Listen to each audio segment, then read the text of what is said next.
Very much. The government seems to maintain that the freedom of conscience provision in this bill are adequate. This is patently false, as evidenced by one simple fact.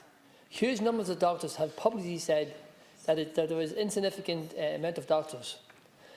This could also be said to do with pharmacists, midwives, nurses, carers, all the health service professionals. The Minister will have observed what happened at the EGM of the Irish College of General Practitioners over the weekend. A large number of GP walked out of the meeting due to the attitude of those conducting it.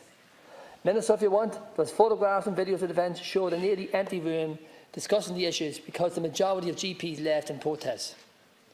The government needs to listen to GPs in this. There are huge concerns about how this issue is being dealt with. For decades, medical professions have operated a two-patient model. A GP, therefore, has two patients, the mother and the baby. Under this proposed legislation, GP will be forced to refer both patients to another GP so that one of these patients, the baby, will have his life ended. Surely it is not difficult to see why so many GPs have a problem with this. How can it be a surprise to the Minister or to anyone else that doctors might object to referring a patient to another doctor to have their life ended? There was a very disturbing truth at the heart of this issue, however, that Minister Howes and other pro-abortion campaigners won't admit is that at the end of the day, they don't think that doctors should have the right to object to the involvement in abortions in the first place. They view abortion as something good, a woman's right, and that any doctor who can't see this is clearly in the wrong and should be brought to heel. This is the attitude which has pervaded the abortion debate in many countries in recent decades. Legal action has been mounted against the right of medical professions to opt out of abortions. In the United States, there have been concerned efforts made to drum such doctors out of their professions. This has resulted in huge drop-off of interest among young people to get into the medical profession, particularly in America, due to the reluctance that they may be pressurised into taking part in an abortion. Are we going to see a similar pattern here in Ireland, Minister? Thankfully, the tide may be turning on this issue internationally. Recent decisions of the Supreme cases in the United Kingdom and Norway saw the strong ruling in favour of the rights of healthcare professions to refuse participating in abortions. The very notion that GPs should be forced to provide abortion services in their practice is reprehensible. Why can we not operate an opt-in system, as is in the case of New Zealand? By this method, the 25% of sole GPs who want to provide the service can do so. This will surely give enough coverage in each county for the services to be carried out. The National Association of General Practitioners has already called for such an opt-in system and has said that the provision of abortion should not become a standard part of GP practice.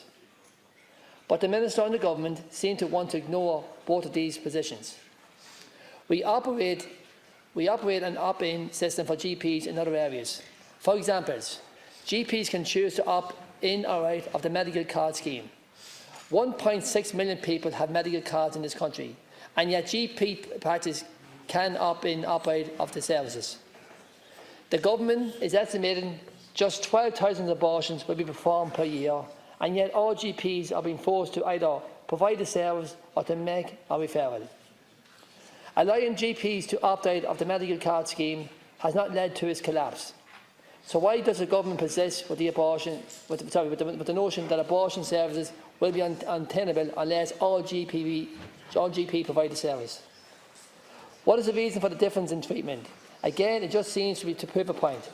The Minister and the Government view the introduction of abortion as being so important, so vital, such a great advantage for healthcare that GP need to be brought to heel from day one.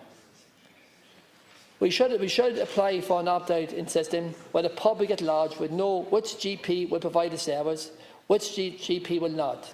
This will prevent the need for the fundamental. This will prevent the need for a fundamental attack on the doctor's freedom of conscience by forcing them to refer. The Oireachtas Health Committee was also frightened because it exposes just how unprepared the health system is to introduce abortion on a scale that is envisaged.